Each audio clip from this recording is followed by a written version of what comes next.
Good evening, listeners, and thanks once again for receiving us in your homes. If your hearts laugh as we continue in our studies of keys to the kingdom. As usual, it's a great pleasure. We all understand we are studying together. When we have shared our thoughts, you also have the opportunity to share your thoughts, and we also learn something from you. Thank you very much. As usual, we'll be doing some of our sessions in English and some in the Akan language. So please, as we switch back and forth, just be patient with us. Eti for na wakwenya so echia obi bia da mo sese and then so do akomapa maji awa wa tu mu fie a ebetu aye adesua so na sen ye kan de bia no ya tum se ye sua ade ne nya kan de wi amusumu akwenya se mu be kire mu adwen na yenso ye sua bibia fi mu nchen ye de masi bebre na sene no ye be kan kasa nan kakra ye be kan poto kasa nan susu kakra na nti se ban se ye kabo poto kasa no na mwanya botwe ye be san ba na ya be kan akan kasa na obi anya nti ase say last week ye kan brofo bebre nti mehwe na matcha brofo no so this time round.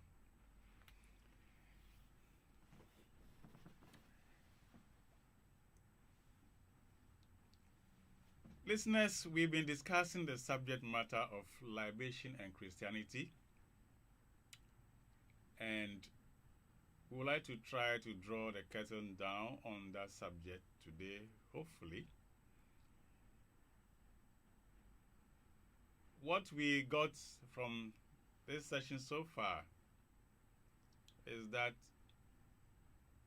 if somebody wants to reference the Bible and say the Bible talk about libation, so it is okay, the same Bible also talk about adulterous libation. Adulterous libation. In other words, if it says adulterous libation, then it is a libation which is not godly. And making that emphatic statement also implies that there is a libation that is godly. And therefore, we should be careful how we are using the word libation. And we said that by dictionary definition, libation means to pour. Libation means to pour out. It is not ancestral worship. You may end up in the libation and it to be divine. You can also do it and it will be idolatrous. It will be an idol worship. It appears from generation to generation as language metamorphosis or changes. The meaning of certain words gets put into current context instead of what it originally meant.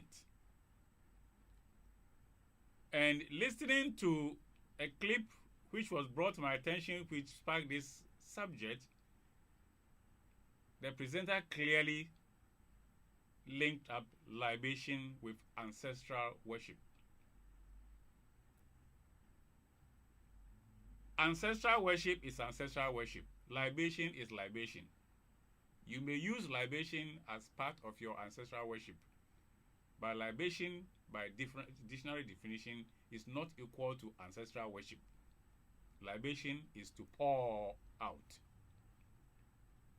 So when Paul said in the New Testament, some people want to reference, Paul even refers to libation in the New Testament.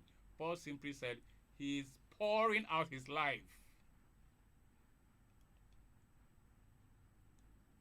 So libation means to pour out.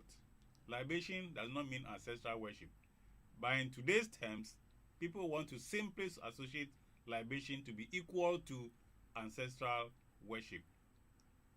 The dictionary definition of libation is not equivalent to ancestral worship.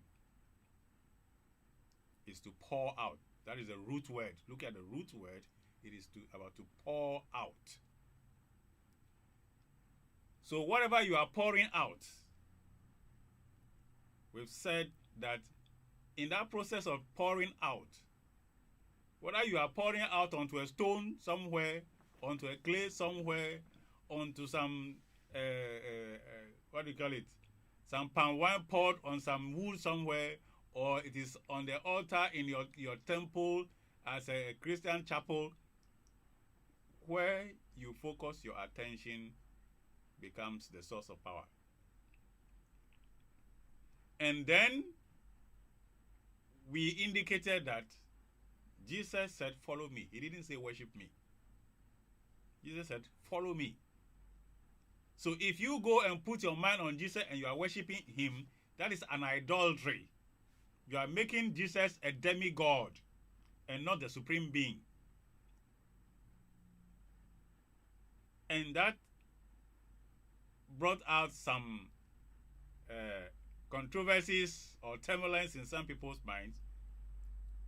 So we went to look at John chapter 12, verse 44 to 46. And there it is recorded that Jesus cried out and said, he that believeth on me, believeth not on me, but on him that sent me. And verse 45 says, and he that seeth me, seeth him that sent me. 46 says, I am come, a light into the world, that whosoever believeth on me should not abide in darkness. Jesus cried out and said, he that believeth on me, believeth not on me, but on him that sent me.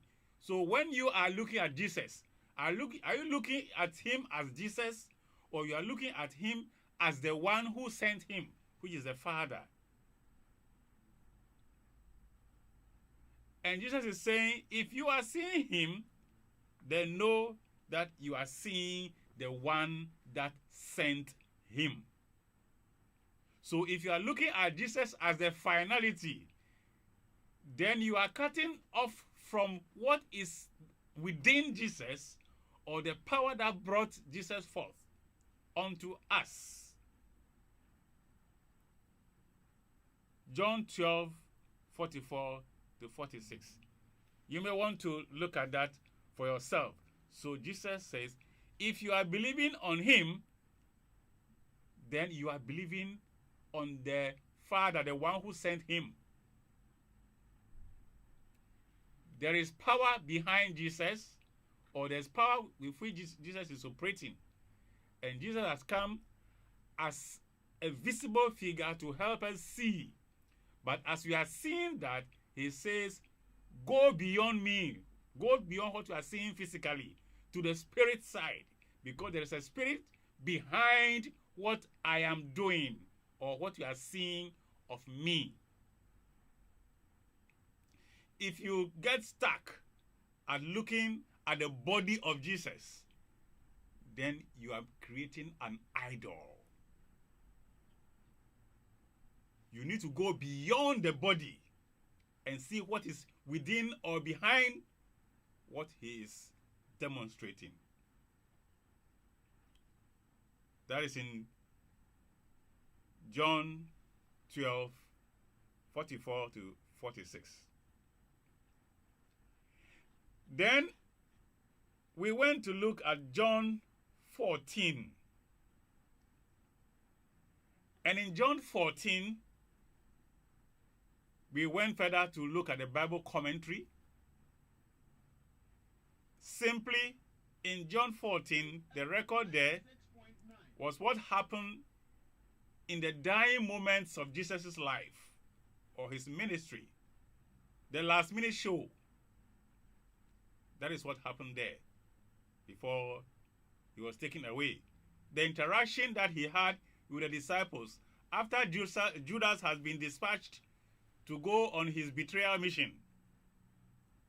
Therefore, in the final moment of Jesus, what he was imparting to the disciples That is where the disciples got confused in their minds and started quizzing Jesus to show them the way and also to show them the Father. And when the disciples were asking these questions, Jesus came forth to ask them, so have I been with you for all this while and you don't know the way? Have I been with you for all this while and you still haven't seen the Father? That is a response that Jesus gave to the disciples. Thomas, Philip, posing their questions, Jesus responded. So if you have been going to church and you are always seeing Pastor Fifi, and you went to church every day and you saw Pastor Fifi, every day you saw Pastor Fifi, no day you went to church and saw Jesus, because you have never seen the manifestation of God in Pastor Fifi that you are facing. Then Jesus is asking you, and Pastor Fifi will ask you, so have you been seeing me for all this while and yet you don't know the Father?